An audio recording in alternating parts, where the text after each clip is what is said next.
সকাল বন্ধুরা। এই যে দাদাভাই নিয়ে চলে এসেছে লাউ, দেখতেই পাচ্ছেন। তা আজকে লাউটা রান্না করব। তা লাউটা কিভাবে রান্না করব পুরোটাই কিন্তু আপনাদের সঙ্গে শেয়ার করব। আজকে কোনো কিছু না, পুরো একদম ঝঞ্ঝাট নির্ঝঞ্ঝাট হালকা পাতলার মধ্যে একদম ঝটফট করে লাউটা রান্না করে নেব। কিন্তু খেতে কিন্তু খুব সুন্দর লাগে।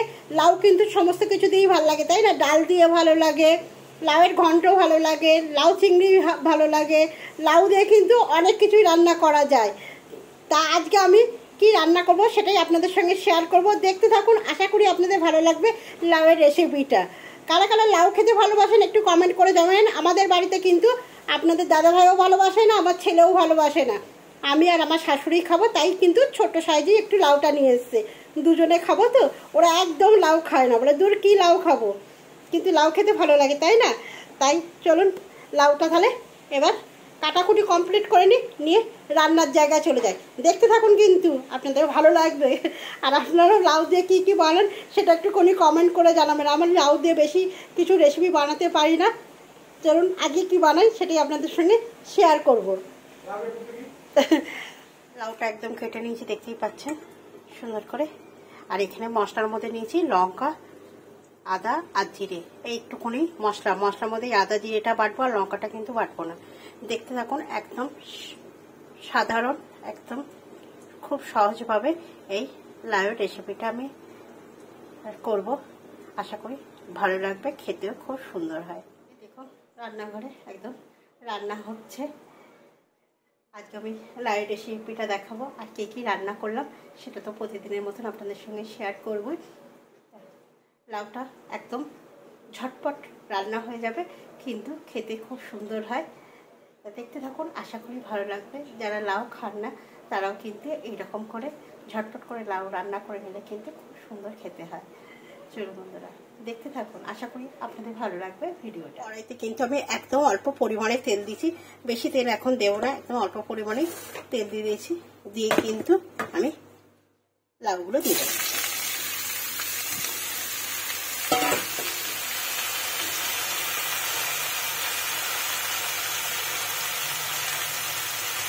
পরিমাণ মতো লবণ অল্প করে, আর অল্প করে একটু হলুদ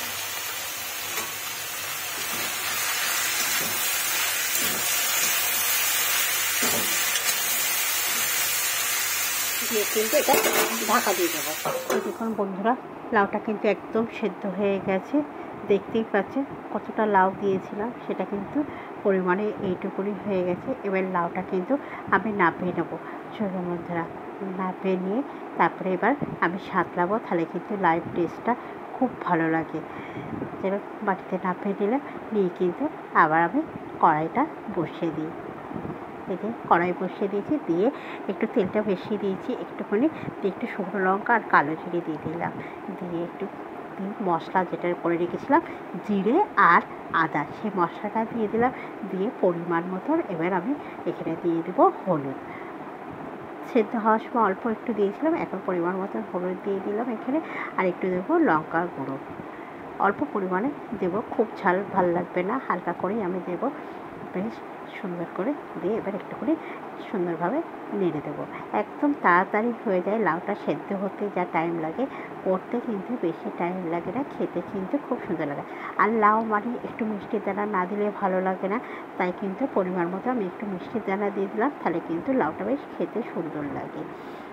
লাউ কিন্তু বড়ি দিয়েও খুব ভালো লাগে, বড় বড় বড়ি দিয়ে। আজকে আমি বড়ি দিয়ে করছি না, আজকে আমি প্লেন লাউই করছি। এবার মশলাটা একদম কষা হয়ে গেছে, দেখতেই পাচ্ছেন মোটামুটি তেল ছেড়ে গেছে। এবার কিন্তু আমি লাউটা দিয়ে দিলাম, দিয়ে এবার লাউটা টানানোর ব্যাপার আছে।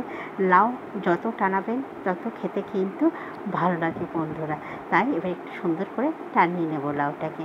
এই যে লাউটা একদম টানানো হয়ে গেছে, এই দেখুন লাউ থেকে তেল ছেড়ে গেছে, দেখতেই পাচ্ছেন কত সুন্দর হয়েছে লাউটা দেখতে। আপনারাই বলুন কেমন হয়েছে লাউটা। দারুণ লাগে, এই লাউ দিয়ে কিন্তু রুটিও খেতে ভালো লাগবে, আবার ভাতও ভালো লাগবে। যে যেটা দিয়ে খেতে ভালোবাসে সেই। লাউয়ের কিন্তু অনেক রকমের রেসিপি হয়, তাই এটা একটা একদম ঝটপট লাউয়ের রেসিপি, খেতেও খুব সুন্দর। এবার এখন যেহেতু ধনে পাতা পাওয়া যাচ্ছে, তাই একটু ধনে পাতা আমি দিয়ে দেবো। ধনে পাতা দিয়ে দিলেই কিন্তু লাউ রান্নাটা কমপ্লিট। যদি লাউ রান্নাটা আপনাদের ভালো লাগে তাহলে একটা লাইক শেয়ার কমেন্ট করার পাশে থাকবে।